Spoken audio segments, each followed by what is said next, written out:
Morning. How are you today? It's a chilly 2 degrees here in Ireland. I thought summer was on its way, but you know what? We had a little bit more of a cold snap, and then we'll be good to go for a beautiful summer. I've been told by the farmers a beautiful summer awaits us.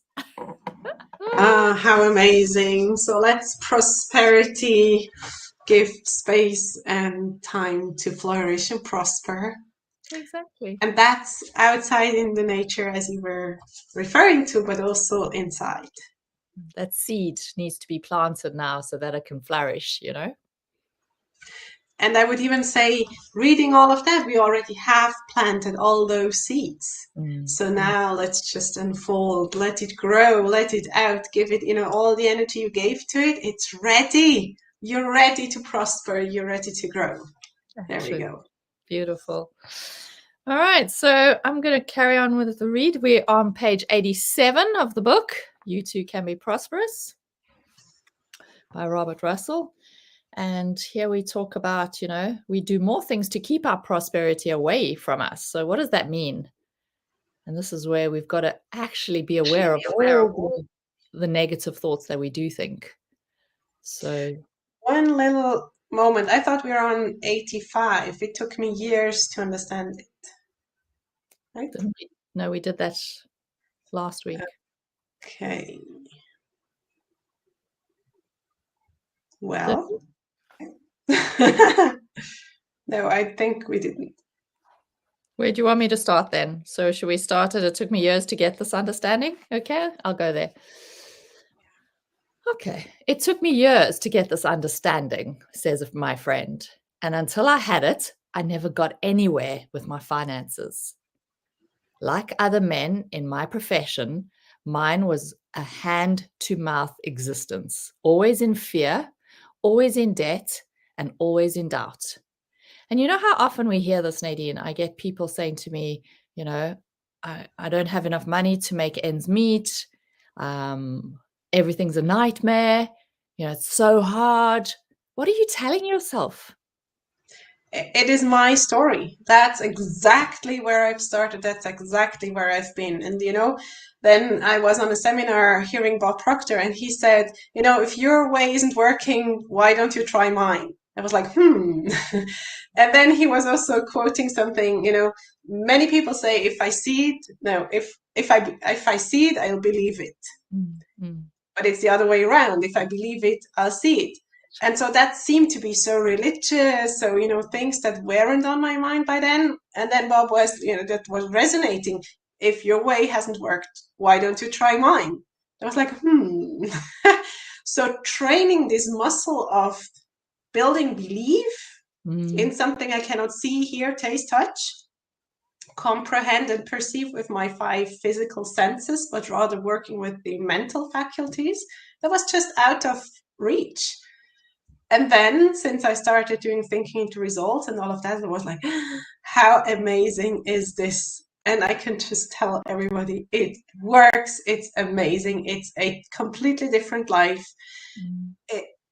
It's exactly as it's written here. And yeah, I can't even find the words, but I had to switch that thinking around, and I had to play with it because I didn't believe it right away. How can you just, I mean, I'm not a blind follower. I wanted to prove, I wanted the stats, I wanted, I was still this, I still am this analytical person. And then I started to play with it, How about manifesting a ski vacation? How about if I now want to find a 4-leaf clover? And so since that worked, like all the 2021, so many manifestations, I was like, okay, now I believe it. Yeah. Now I see it. Exactly. And many more things are going to be created from that. Sure. So going back to the book, there is no reason why every minister of the gospel should not be as prosperous as the most affluent member of his congregation. So what that means is just people. It's not pointing to any sort of religious affiliation. So it's about, people need to believe, need to change their thinking. It is just a matter of taking God and his word and proving him. It is one thing to lecture and preach about the bounty and opulence of God, and quite another to activate it in one's life. And that's the seeing is believing, believing is seeing, right? The man who was not rich to begin with, but he conditioned his mind to receive divine goods. He knew that if the law was going to do anything for him, it would have to do it through him. Mm-hmm. What did Jesus mean when he said, "The cattle on the 1,000 hills are mine"? Was he talking specifically about livestock, cows, horses, sheep? No. He was talking about everything in God's kingdom. Everything. The expression, the cattle on 1,000 hills, symbolizes everything on the material plane: money, houses, lands, jobs, food, clothing, automobiles, everything. These things are yours. They are mine. Christ told the disciples, it is to give you the kingdom. And you God know gave. what? That's also one of the exercises I did. I saw like every flower, every tree, the lake, all the things. I was window shopping, no money at all still at that time. And then I was like, that is mine. That is mine. I can have it when I want. And I was telling my kids, look, this flower is mine. They was like, you cannot own a flower. I said, no, I don't own it, but it's mine and it's yours and it's everyone who watches it, everyone who gives it energy, loves it, appreciates it, like everything. If I have a look at, let's say, some jewelry that I still couldn't afford and I say it's mine. So I had a moment of joy watching at it, taking in the energy, imagining that I wear it and everything. So I don't like it. It's the same if it's in a window or if it's in my, where I keep the earrings. It's the Yeah. same. I Yeah. can watch it. I can go into the shop and try it on, and I did, and I took pictures. So it was mine, and for a moment. And now time is relative anyway. Nothing is yours for eternity because our bodies are not eternal. So just enjoy the moments of where it's yours and appreciate it as yours, and disconnecting with the question of ownership. If you feel the energy of the thing, it's yours. Yeah. Because it is. True. That's so beautiful. Thank you for that explanation. So these things are yours. They are mine. Christ told the disciples, it is the Father's good pleasure to give you the kingdom. God gave the cattle on 1,000 hills to us and expects us to take them on his own terms. What are God's terms? Terms of faith, recognition, and acceptance.